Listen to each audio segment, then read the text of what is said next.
Hey everyone, and welcome back to Don't Open That Door. I'm Justin, and I'm watching this happen from the next island over like, wow, that seems pretty rough. I'm Nico, and I enjoyed this movie. I'm Dan, the merman. Oh, once Fuck, again. I could have gone with Barnacle Boy. I had so many opportunities. And we are here today to discuss The Lighthouse 2019. So this was directed by Robert Eggers, starring Robert Pattinson as Ephraim Winslow, or later revealed to be Thomas Howard, Willem Dafoe as Thomas Wake, and that's it. It's just the two of them.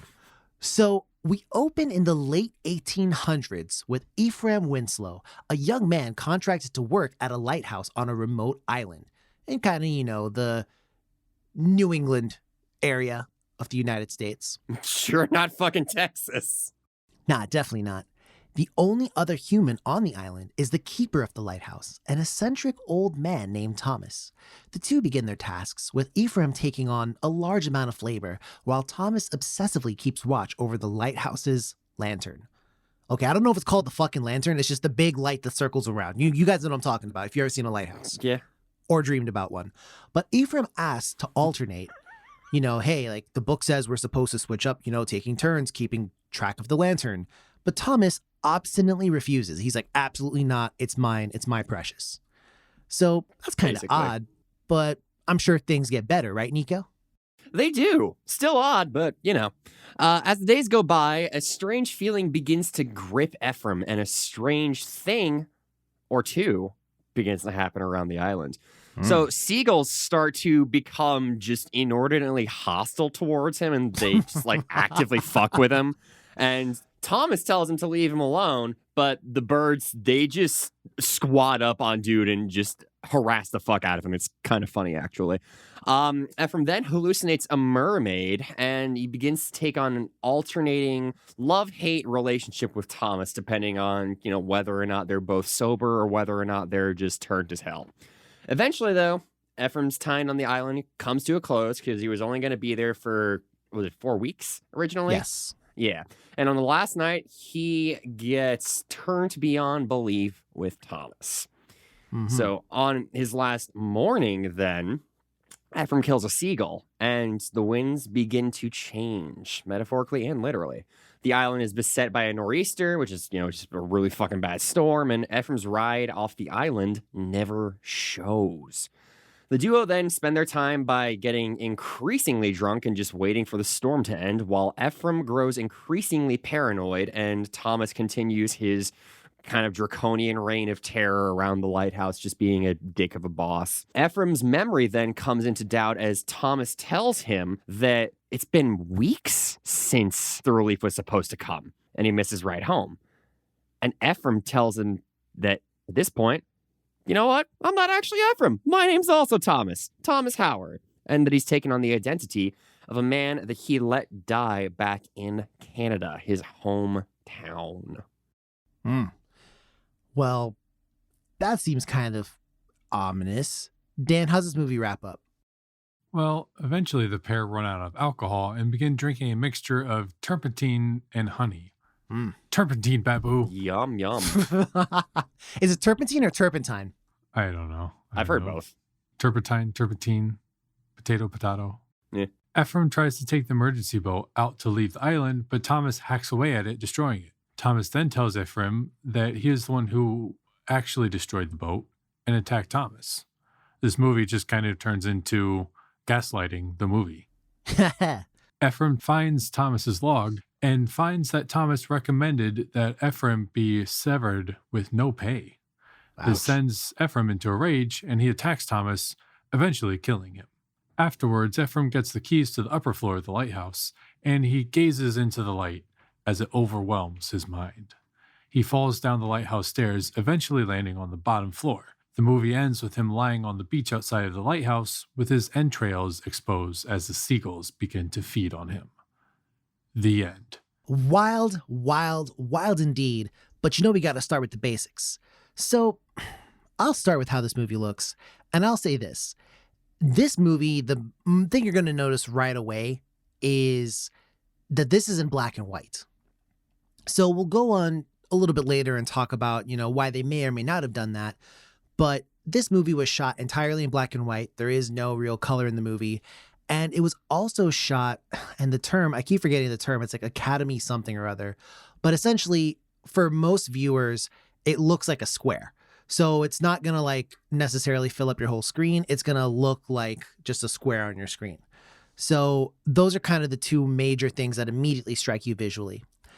And I guess I'm maybe, hogging the limelight here a little bit. But the one other thing, and this is more of a, cinematography technique, if you will, this film contains a large amount of dead on face shots. So you'll see like the camera zoom in really, really, really close on Ephraim or on Thomas, just to really show you their expression in certain scenarios. There's a lot of really, really, really close ups and things of that nature. Kind of, if you want to visualize it, the one scene in Get Out when I forget his name, Daniel, maybe main character is. Yeah.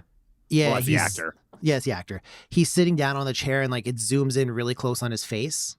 Like something kind of similar happens in this movie a couple times with the way the camera like zooms in really close on some of the characters. There's only two of them, but yeah. But Dan, I want to get your take on this. How do you think the film looked? And did I just take everything possible to talk about? You kind of mostly did, but to kind of expand on the point of the camera, zooming in a little bit. Mm-hmm. Sometimes they also did that at different odd angles as well, especially as the movie goes on and the characters start to, especially Ephraim starts to go kind of crazy. They're not just necessarily straight on shots. They're maybe from an angle above him, and it really, like, he's all sweaty and like kind of bugging out, and the camera angle helps to accentuate that as well. But yeah, I mean, like you said, very black and very white and gray. True.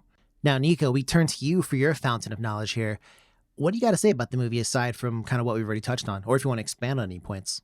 Yeah, so I'm going to take a step ahead into the audio and say that I really, really fucked with just everything sonically in this movie. The way that the movie starts off in particular, I felt was just very jarring, and the atmosphere that it's established there continues on throughout. We had this oppressive foghorn that keeps blaring. We have the sound of tides crashing against the rocks. There is a bunch of, just the sounds of the ocean, the sounds of what a lighthouse would be, and it's ever present. There's not really ever any kind of moment of solace in this film where there's just like, relaxation happening. And I think that in combination with the aesthetic, which I know we're going to talk about in a little bit, I think that went a long way towards creating the sort of tense atmosphere that we have in the film. Dan, sonically, where are you at with this? Largely in agreement with Nico. And I think, he had mentioned that there's very few points where you really get any sort of relief from the just noise that's kind of there. One exception to that, I think, is like near the end after the big storm seems to pass. And like right before Ephraim kills Thomas, they get wasted as they had been in the past. The storm crashes in, busts down the building, and then they wake up and it's like really quiet. And when we get to that point, like it was like jarring at how quiet it was, to me at least, because we're so used to hearing storms and the waves and oceans, and then it was just kind of quiet and you could actually hear the seagulls again. And I thought that sort of juxtaposition there was pretty standout. I thought for most of the movie, I thought the soundtrack was fine and like everything was cool. The only part I didn't really like was the beginning. I thought they went a little bit overboard with some of the sounds they use and some like I was like, all right, I get you. I got you. Like, it's understood, dog. It's understood.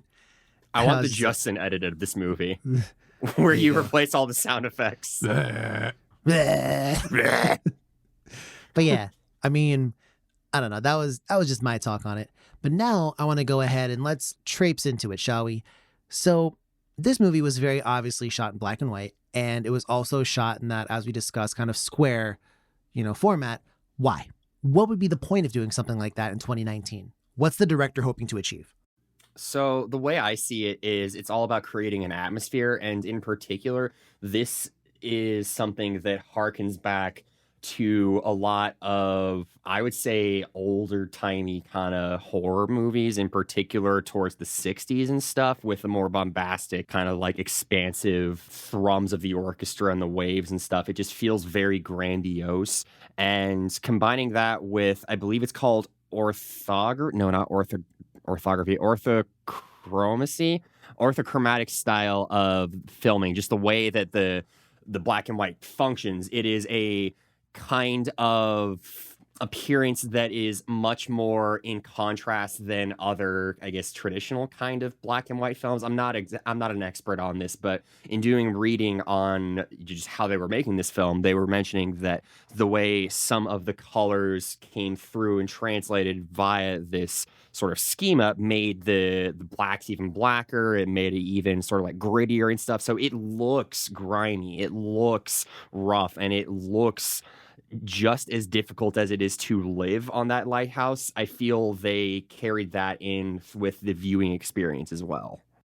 Dan, your thoughts on the matter? Yeah, again, I agree. I think the way that they filmed it, and I was reading that the particular, I can't remember the model or anything, but the particular camera, not only is it shot in black and white, but the camera is not very light sensitive at all. Right, yeah. And it requires intense amounts of lights in order to actually capture light. That makes sense. And I think I was even reading that on set, sometimes when the two actors are like right next to each other, there's so many lights, like film set lights right off of camera, that the actors couldn't even see each other because it was just so bright there that they needed that much light to actually capture it well. But one thing that does too is, a lot of the film takes place at night, and especially on this lighthouse, this little remote island, like it looks like it shows you out in the ocean and you can't see a damn thing. Like it's black. It is pitch black, like truly black. Yeah. And I think, as Nico kind of mentioned, that really helps lend itself to just creating that oppressive atmosphere and just really putting you into the setting of the film and not just sort of a viewer, but feel almost like you are there. I thought for a while about this because I wasn't really sure.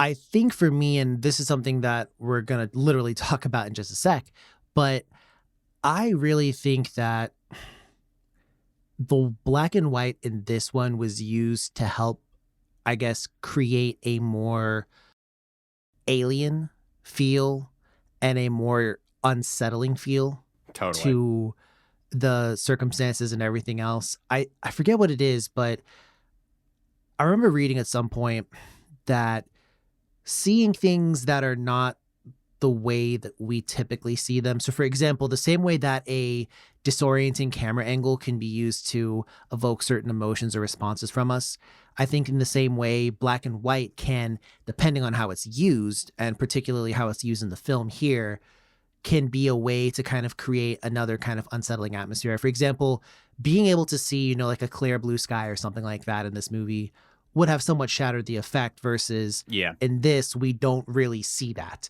Like it is consistently down, and also to really get across just that kind of, at a certain point in time, monotony, but then also as it progresses, just the kind of like grinding you down feel of like this kind of oppressive, every single day is just shades of gray. And I do think that was part of it. Now, in terms of why it was shot in kind of that square format, I can't really say. That one I was kind of drawing a blank on. I admit, same here. I don't know why they did that. Probably just the vibe. Yeah. I'm sure if I had conducted more research, I might have been able to find someone saying something, but I do like to come with original thoughts as well, and I really couldn't find too much on that. Dan, are you in agreement there, or do you have a secret ace hidden up your sleeve? Yeah, I didn't really notice that until you had mentioned it just a little bit ago. It's like you guys said, it's probably to help accentuate the vibe and kind of give you maybe a little bit of a, because I think when, especially on those zoomed in shots, I think that helps accentuate that even more. That's true. That is true. That could have been a reason for that. Yeah. I will say as well, just like, at first I thought there was something wrong. Like I actually watched this on multiple screens because I was sitting here like, what happened? Like, did I do something wrong? Yeah. But no. So how did it look on your big boy fucking OLED HDR TV? Yeah, how are those colors, huh? Wow, Yeah. way to announce to the world that I have one of those guys. Hey, I wouldn't it talk matters. about that. It matters. Never. I would never talk about that. But to be fair, it actually I thought it looked decent. I ended up watching the movie, the majority of it, on my computer monitor, just Oh. because I Fucking was lame. Well, once I moved over to this one because I thought there was something wrong. So I moved over to this, and then when I was like, oh, this is how it's Well, supposed I'm to be. here now. I guess I'll just stay. Yeah, I literally said I'm here now, so I may as well just watch it out here. Yeah. But so that was there. But now I want to ask, and this is a hot point of contention here. That was me burning my hand on the microphone. Y'all couldn't see it, but it happened. Wow. What genre is this? What is this? What the fuck is this movie? I guess we need to lead with the quintessential question. If asked to categorize this movie, do you rank it in the realms of horror? A simple yes or no, and then we can expound, but it's a no from me. How about the two of you? Yes. Sure. Yeah. Yeah, I think Okay. so. See, my personal preference is this. Oftentimes, the terms and the genres of horror and thriller, to me, often are, they're shipmates. They're on the same boat. They're right next to one another. Two peas in a pod. This is one of those times where, personally, I think there's a difference between the two. I don't find this movie to be scary. I don't really know what kind of elements of horror are in this movie. This movie literally doesn't do it for me. I do think this movie does have elements of a thriller, though, particularly with, the kind of turning and, Ephraim kind of fucking up Thomas and everything else like that. So that's my viewpoint on it. But Nico, what's your take on it? You're about to be big mad. Okay, hit me. This is cosmic horror. How so? First off, it just oozes Lovecraftian influence just through every crack and pore in this movie. But there is a otherworldly force that is contained in some far off area of the lighthouse, and even further up, that being the little lamp annex or whatever, there is a clear separation of, what is the realm of what man can do and what they cannot do, almost like the Romantic era, but way further, like happens in cosmic horror. And there is a ever-present, almost sense of foreboding that you don't know what's going on, and you are never going to know what's going on. The whole bit with Thomas saying oh yeah, I'm married to the light, she's not for you, and all of that stuff, that just screams of being sort of that classic, taboo location in the town that nobody goes to the Innsmouth Hotel or something. This is not necessarily in the aesthetics, it's not spacey and shit, but it's in the thematic approach, it's totally cosmic horror. It does take place in New England, too. It does take place in New England. I'm torn on that. I personally wouldn't consider that to be cosmic horror. I think... Bro, you got fucking fish people. Who are the fish people? The mermaid! Mermaid's not a fish person. The fuck is... You trying to tell me a mermaid is a fish person? You trying to tell me a bro? mermaid isn't a fish person? No. How is a mermaid is a fish maid woman fish person? Nah. Yes. Bro, This are you isn't fucking... even an argument. A mermaid is not a fish person, bro. Then who the fuck is? Alan First off, Iverson? Mermaids are mammals. If you bother to watch the documentary, you'd know this. Shout out to the History Channel for putting out that mermaid documentary. Also, fish don't have titties, bro. Because fish don't give milk, but the mermaid clearly had titties to give milk. Therefore, it cannot be a fish. It must be a mammal. But fish people, are they not mammals? They are mammals, but they're not. But it's All not right, fish then. people. It's not fish people though. But they are. No, they're aquatic people. The term fish is a Are you scientific term. distinguishing between aquatic and fish? Is Yeah. that your hold up here? It's like a dolphin. It's like a dolphin. Are Floridians fish people? No, they're swamp people, as told to me by Discovery Channel or Fair. whatever that is. But regardless, and regardless of how many people I've just offended, the point remains. I take offense to you calling a mermaid a fish person. I am at a loss for words. They're peoples of aquatic descent. Fuck you. Yeah, that has the same candor as Elon Musk saying, "Oh, we're not wealthy people, we're people of means." Like, fuck out of here, bro. Oh wait, you fucking me? His name is pronounced Elon? You got me fucked up now, bro. You got me fucked up now, bro. Elon, I don't fucking know. But no. Anyways, to reel us back in here. Oh, wow. I'm gonna say this. Regardless of however you want to swing this one here, I can see your point about the kind of like the descent into madness, which surely happens in the movie, as well as the kind of thing in the lighthouse that drives our main character insane. But I'm still kind of torn. I feel like there's other scenarios in which you can be driven insane. And as far as the thing in the lighthouse, like your co-host saying mermaids aren't fish people. Listen, I can only tell you what I know from my historic experience and actually meeting one. So you actually met one? He Yeah, has a degree in underwater philosophy, bro. exactly. So, Didn't want to bring my degree into this, but here we are. I'm sorry. I'm just not cut out for this. But I guess in any case, I don't know. I just kind of feel like that's not quite the line that I would draw. But Dan, what stencil are you outlining? Where do you feel on this? I feel like it's prestige horror meets cosmic horror. Okay. I'm okay with that. I do see the cosmic horror, and I actually briefly thought about that while I was watching the movie. I don't think it's super strong cosmic horror, but I also realized that I can't really give an argument as to why I think that. I think part of it is just I don't want to think that. Yeah, I see the cosmic horrorness and the prestige horror of the sort of drama and the interplay between the two characters being sort of the focal point of the movie, and the horror being more of sort of like the backdrop almost. I see it as a combination. Okay. That's fair. And now I want to go into another aspect of the movie. First off, and these two kind of go hand in hand a little bit, at times separate, but at times hand in hand. Our two characters here, Ephraim and Thomas, they get lonely. More so Ephraim, I would say, but they get really lonely. And then they've also got, TM, those sexual urges. Now, Ephraim, he beats it to like a little carving of a mermaid. I guess he fucks a real mermaid, potentially. And also sometimes just goes at it. You know what I mean? He just goes at it. Sometimes when he's working too, as documented in Thomas's notes. How do you feel about this movie's framing of sexuality?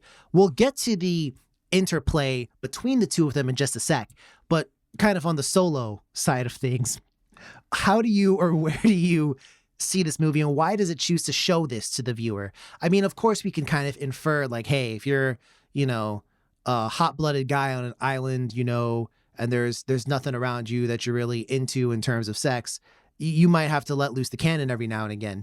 Why do they show that, though, to the viewer? What's the point of showing that to us, do you think?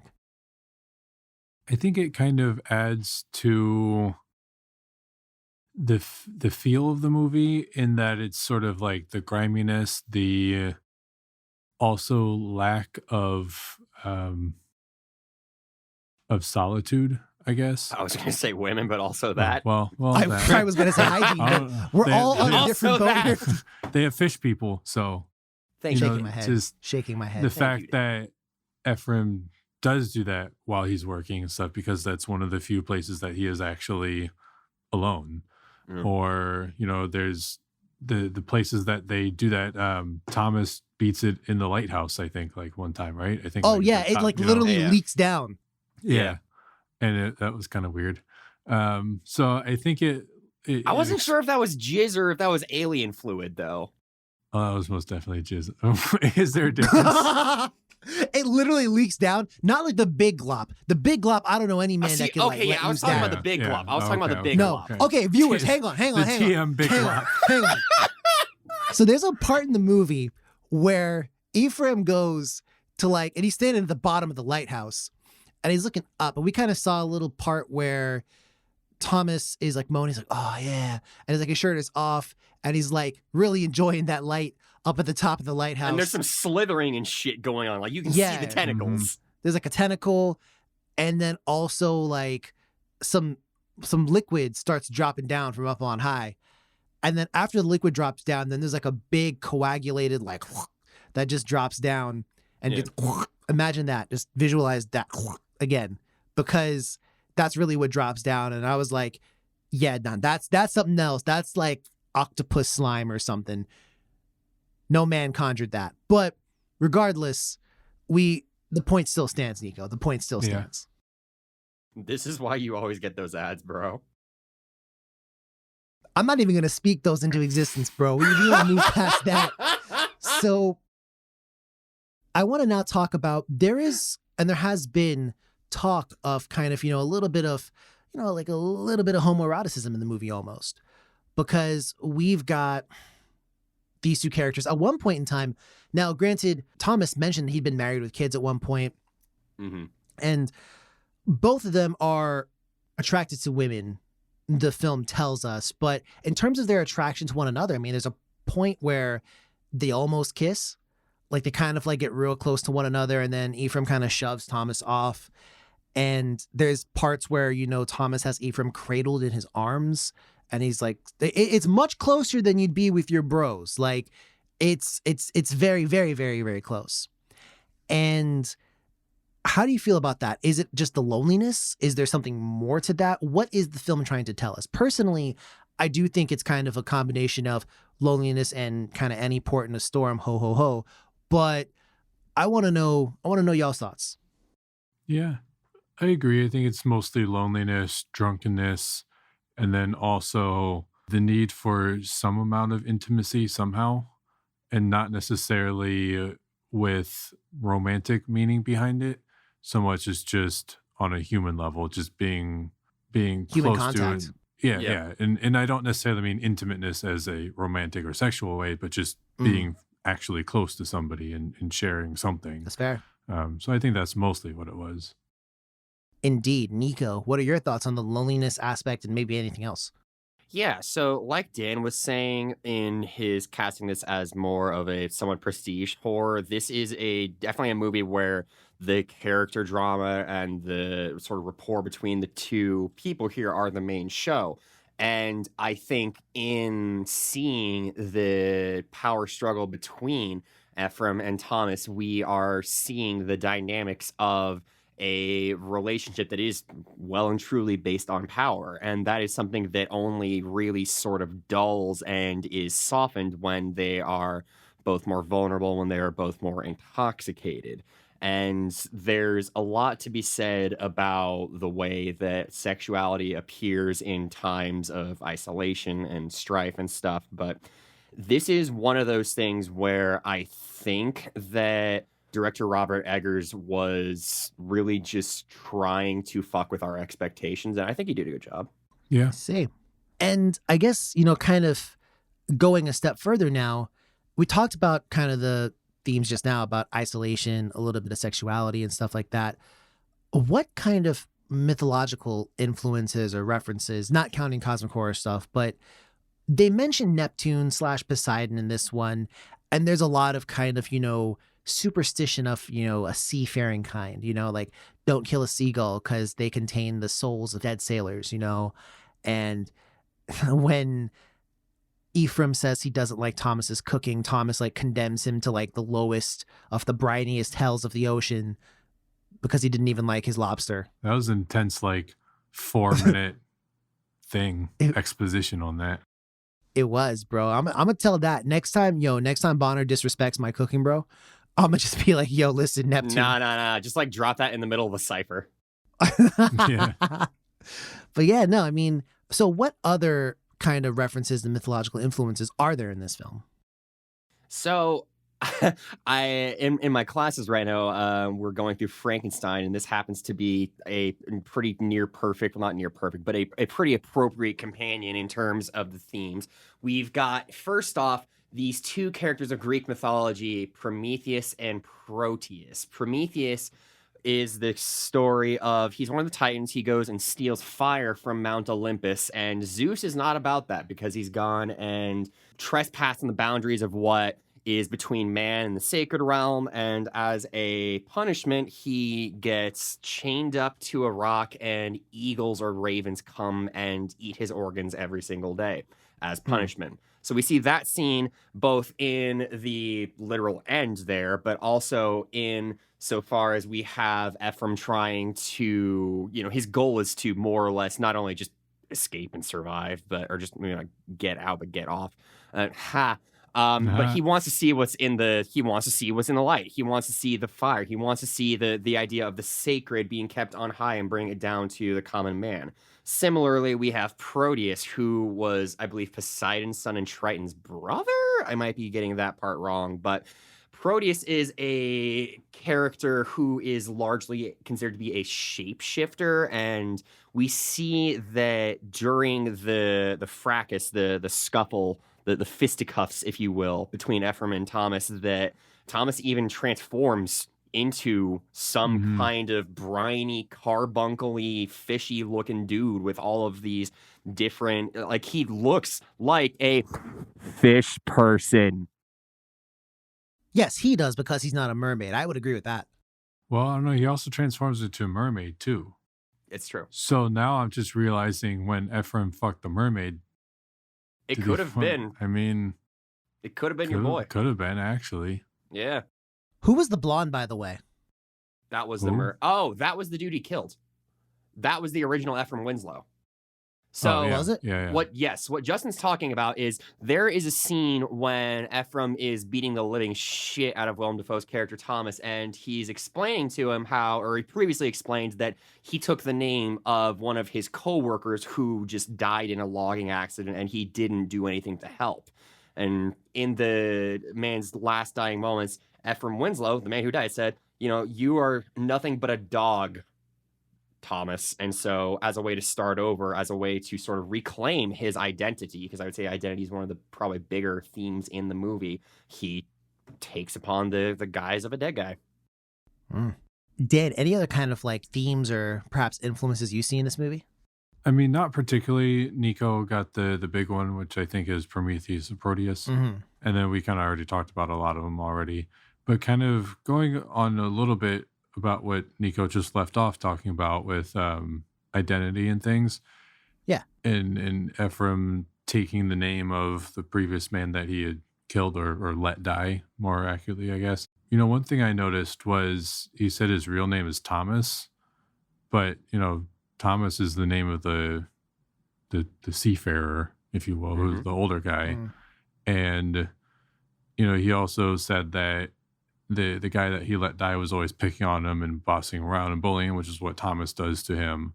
And I think it's an interesting sort of loop, and it kind of makes me kind of question if his real name is actually Thomas or if he's just taking the name of the next person that he's going to kill, whether consciously or subconsciously. Maybe he doesn't even really realize I'm going to kill this man, but just maybe that's kind of what he does. Because again, I think this movie is gaslighting the movie. So... I don't know that I don't have a super strong argument for all that. And one thing I read about too was at the very end when he falls down the lighthouse steps, apparently, and I have to kind of go back and rewatch it, but apparently you audibly hear his leg breaking, which Thomas's leg is broken. That's one of his main physical attributes, is that he's missing a leg. So that kind of lends itself to, I even thought maybe, are they the same person? They could be, in terms of the representation. Yeah.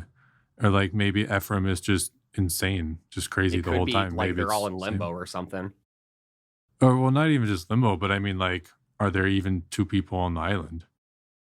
Maybe. I mean, maybe it's just Ephraim being crazy, and I don't know. Yeah, I mean, Thomas suggests that. He's like, I could just be a figment of your imagination. That's true. Yeah. But yeah, I don't really have any answers on all those or strong thoughts, but they're just things that I kind of thought about as I saw the movie and thought about after. I want to go now to the what would you do? And oh boy. Oh boy, oh boy, oh boy. So this is one of those that's extremely tough just because of the way the movie is set up and how disorienting the movie is. Generally speaking, there's not really anything you could do differently. I guess just if I could summarize it all into kind of one question here. How would you choose to interact with Thomas? If you were alone on the island with him, would you be as aggressive as Ephraim was? Or would you maybe choose a different path? Like, how would you choose to interact with Thomas? On my side, I would choose to be as friendly as possible. He expects a hard worker. I can dig that. I would work as hard as possible. Even if, like, he's unfair at times, I would do that. I would really just keep in my mind kind of those 4 weeks. And it's difficult to assume how the kind of madness would affect me. I would say this, though. I'm the kind of guy who, if my boss, regardless of whatever the rule said, if my boss was like, hey, the lighthouse is mine, I'd be like, hey, all you, boss. Like, I wouldn't argue. I wouldn't be like, oh, the rule book says. I'd be like, nah, dude. You want it? That's all you. Like, I'm here for 4 weeks, and apparently my pay is based on what you say about me. So I'm going to be your best friend for these next 4 weeks, and then I'm out. And also, this dude was a dumbass. This man specifically told you to not kill any seagulls, and you still killed the shit out of a seagull. So I was just like, nah, absolutely not. Like, I would have done things differently. But how about you guys? I'm similar to you there. I think, and like you kind of alluded to a minute ago, like how disorienting this movie is and the whole situation and everything. It's very different. Like, I sit here in my living room saying that I would be cool, but 4 weeks on an island like that, maybe not. But Yeah. That being said, I think that I would just kind of go along with them, and I would be his friend / at least just let him do his thing. If he wants to tell stories and sing sea shanties and whatnot, fine, Yeah, I'd sing some fuck sea it, shanties. whatever. Like, I'll sing along, or at least I just won't say shit. Yeah. I would like to think I could put up with it for 4 weeks, especially like you said, your pay is dependent on that. So yeah, I'm not gonna let that 4 weeks go to waste. True. Nico, any thoughts Bro, on I'd your hang out with the siren. I would just Yeah. go hang out with the fucking sirens. That's all I would do. Yeah. Would you be sleeping with sirens too? Oh, absolutely. Getting all up in that mermussy. Would you hear the sirens call? Yeah. I wasn't gonna do it, but I'm glad you did. Yeah. Well, I did it too. No one realized it. But it's all right. Now, here's a quick thought as well. If given the opportunity, if someone was like, put that in modern day terms, I don't know, is there any amount of money that would be worth you going, hey, Nico, you got to go to this like abandoned spot. It's an island. You're going to basically just be you and this old fucker out there for a while, like a month. How much money would that be worth to you? I'm gonna say, give me a solid 10 grand. 10 grand? At You'd be willing to least. do it for 10 grand? Yeah. Dan, 10 grand worth it to you? I would do like 30. Fuck. Make that shit worth my while, bro. Especially if the whole place leaks whenever it rains. Fuck. Fuck. I ain't gonna lie. I'm pretty cheap. I do it for 10, Nico. I do it for 10. I'd be like, bro, fuck it. 10 G's. Let me do this, bro. Yeah. I'll be watching my Robin Hood the whole time. I'm on the fucking island, but nah. Most def. So now it's time for the critic review, and it's a prestige horror. So go ahead, tell me, what do you think is gonna be on Rotten Tomatoes? Go ahead. I didn't spoil it this time, so I'm gonna guess an 89. Dan? For critics or audience? Critics. For both. Critics? I think it's going to be pretty high. I'm going to say 87. Nico has it once again. It's 90 from the wow. critics Okay. on Rotten Tomatoes. So okay, Nico is okay. 1% point off. Now, what I want you to do is this. Give me your thoughts on the movie and your score. Okay. All right. I'll lead us off here.